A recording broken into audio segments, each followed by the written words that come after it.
Okay, I've got it on the cherry picker. You can see with the straps, when I need to tilt it up a little bit to get in the truck, all I got to do is just grab the front of it and tilt it up. Swings pretty free right there. Some time ago, I altered my cherry picker and put this large piece of pipe in it to give me a little more reach. These cherry pickers are rated a 1/2 ton all the way out. Well, I stretched that pipe out a lot longer than the stock one, so it'll be fine. This engine probably weighs 150 pounds. So that gives me a little more reach.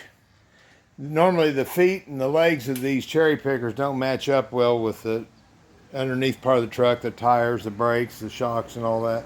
So that gives me a little more room there to get it into place. All right, you can see it hangs quite free, and like I said, just with a minimal amount of effort, I can tip it up and down. Looks like it's just a little out of square. All I got to do is just grab it and slide it up a little bit. It'll go square. So anyway, whenever I do get it in, I'll make another video about getting it in and getting it in right. Oh, one more thing I would add. I meant to do this in the original. Right here is where your dowels are for your bell housing.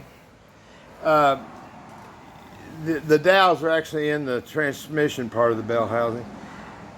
I don't have to on this one because this one's new and clean and everything, but it's not always a bad idea to take a roll of piece of sandpaper and go in here and kind of give these things a little cleaning. Aluminum oxidizes terribly, and then you got a steel pin in there that rusts. So to make it a little easier, you want to kind of get all the crap out of there. I also, on the dowels themselves on the transmission, I just put a very light coat of some sort of grease around them, so when they get in place, they'll slide in without any binding. And one more thing I'll add that I didn't do in the last one. If you look in there, you might see the pilot bushing. Now, one thing you do not want to do, don't be tempted to put a glob of grease in that pilot bushing. Put a little bit, just a thin coat on the pilot, on the input shaft of the transmission so it can slide in. What you do not want is grease getting in on the back side of that pilot bushing.